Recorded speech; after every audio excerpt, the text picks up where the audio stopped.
Good morning, everyone. Today I will be topic of discussion CAD can important question for fifth semester mechanical engineering student. So this session is very important for mechanical student. So please listen carefully and all question you must remember. Okay, this question is very important. Okay, तो discuss the question. देखिए क्या है।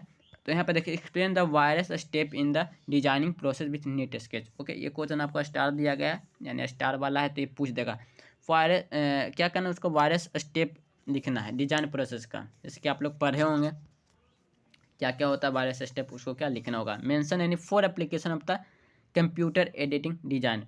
Computer editing design का four आपको application लिखना है। Okay, कहाँ कहाँ इसका यूज होता है। Cat system agriculture, draw explain the cat system agriculture, advantage and disadvantage of the cat system. Cat system का एडवांटेज क्या है, डिसएडवांटेज क्या है। Okay, explain the wire frame modelling with advantage and disadvantage. बहुत important question है। Wire frame हो गया, surface modelling हो गया, वायर फ्रेम मॉडलिंग हो गया, ज्योमेट्री मॉडलिंग हो गया, सॉलिड मॉडलिंग हो गया। बहुत इंपॉर्टेंट क्वेश्चन है, इसको हमेशा याद करके रखेंगे। ओके, बहुत ही इंपॉर्टेंट क्वेश्चन है, आपके 4 नंबर में पूछा जाएगा। Difference between parametric and non parametric representation of curve. जो कर्व होता है उसमें पैरामेट्रिक एंड नॉन पैरामेट्रिक का रिप्रेजेंटेशन करना है। Surface modelling, advantage and disadvantage याद करना है। सरफेस मॉडलिंग क्या होता है। Any one answer please right a comment में आप लोग लिखेंगे सरफेस मॉडलिंग के बारे में। Okay, state any four difference between solid modelling and surface modelling.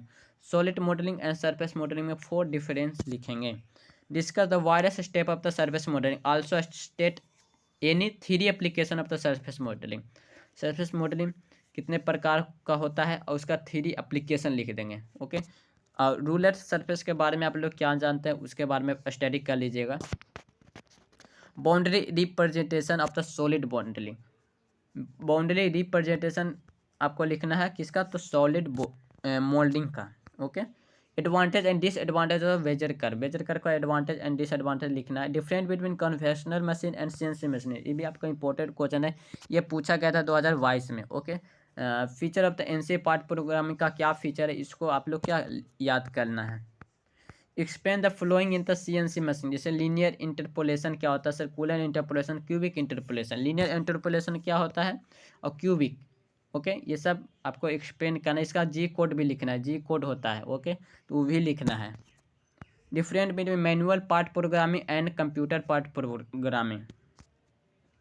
Manual part programming and computer part programming में क्या डिफरेंट लिखना है। Okay, define the flexible manufacturing system, list the component of the flexible manufacturing system. Flexible manufacturing system क्या होता है, उसका क्या क्या कंपोनेंट होता है वो आपको लिखना है। Explain the various machine cell and layout used in industry. जो इंडस्ट्री है उसमें कौन कौन मशीन सेल का यूज होता है वो लिखना है। Okay, explain the material requirement planning and advantage and disadvantage. जो मटेरियल रिक्वायरमेंट प्लानिंग जिसको MRP बोलते हैं उसको एडवांटेज एंड डिसएडवांटेज लिखना है। Okay, define the CIM system and state any four benefit of the it, यानी CIM सिस्टम को define करना, उसका बेनिफिट बोले तो एडवांटेज लिखना है। काफ़ी आसान क्वेश्चन है, आराम से इसको लिख सकेंगे। कोऑर्डिनेट मेजरिंग मशीन जिसको हम CMM बोलते हैं, CMM बोलते हैं, जिसको बोलते हैं कोऑर्डिनेट मेजरिंग मशीन, उसको लिखना है।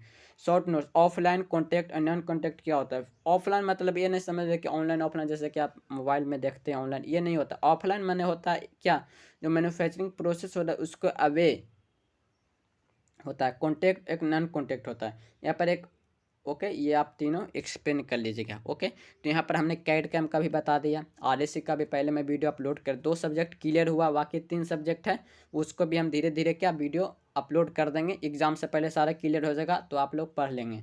ओके, जब भी आप एग्ज़ाम की तैयारी कीजिएगा तो एक रात पहले, यानी मान लीजिए कल एग्ज़ाम है तो आज ये क्वेश्चन को पूरा रट जाना है। ओके, जैसा भी होवे रट से होवे समझ, जैसा भी एकदम पूरा याद कर जाना है। ओके, वहाँ पर छाप देना है, आपको नंबर अच्छा खासा मिल जाएगा।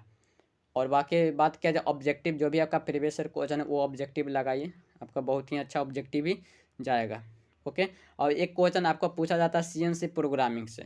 CNC प्रोग्रामिंग जो आपके 5 नंबर में पूछा जाता है, कुछ इस प्रकार का फिगर दे दिया जाता है, आप पूछा जाता है बताइए जिसका CNC प्रोग्रामिंग क्या होगा। ओके, जैसे मिलिंग मशीन पर ये किया जाता है, CNC मिलिंग मशीन पर। आप जब इंटर्नशिप किए होंगे थर्ड सेमेस्टर या फिफ्थ सेमेस्टर में TRTC tool room training centre गए होंगे, तो आपको इस प्रकार का मशीन दिख रहा होगा। ओके, CNC प्रोग्राम, इसमें जी कोड के माध्यम से प्रोग्रामिंग करके इसको बनाया जाता है। ठीक, तो वही यहाँ पर दिया गया है। जैसे कि ये क्वेश्चन देखिए, इस प्रकार का क्वेश्चन आएगा, ये कोड लिख दीजिएगा। पूरा कोड है, ये बनाना बहुत ही आसान होता है। जैसे कि 25 और 40 का कोऑर्डिनेट दिया गया है, तो उस हिसाब से ही लिखना है। जेड क्या है, जेड है -18, डेप्थ दिया गया है। मतलब इसका मतलब ये है कि फॉर एग्जांपल यह आपका क्या है, वर्क पीस है। ठीक, ये आपका वर्क पीस है। ओके, अब मान लीजिए कि ये आपका टूल है, ये आपका टूल है। ठीक, तो यहाँ पर जेड दिया गया है -18, तो मतलब क्या 18 जो है वो नीचे आएगा, यानी ये आपका इतना, तब तो ये कटेगा। ठीक, तो इस प्रकार का आपको फंक्शन को समझना होगा, तब आप प्रोग्रामिंग कर सकेंगे। ठीक, तो उसी प्रकार के ये भी क्वेश्चन डाल दिया गया है। जैसा कि यहाँ पर आपको बताया गया कि जी डबल मैंने G00 मैंने क्या था, रैपिड ट्रेवल्स, मतलब कि तुरंत ही ट्रेवल्स कर जाएगा। जैसे कि टूल यहाँ पर है, इसको ले जाना यहाँ पर, तो G00 डाल देंगे तो तुरंत यहाँ पर चल जाएगा। ओके, वो आपको बताया गया है। यहाँ पे देखिए G01 लाइन इंटरपोलेशन, मैंने लाइन इंटरपोलेशन करेगा। M03 spindle on, spindle on हो जाएगा, यानी कि आपका टूल जो है घूमने लगेगा। M05 यानी स्पिंडल स्टॉप, स्पिंडल क्या हो जाएगा, आपका स्टॉप हो जाएगा। M09 कूलेंट ऑफ, यानी जो आपका कूलेंट होता है वो आपका M09 कोड डालने पर ऑफ हो जाएगा।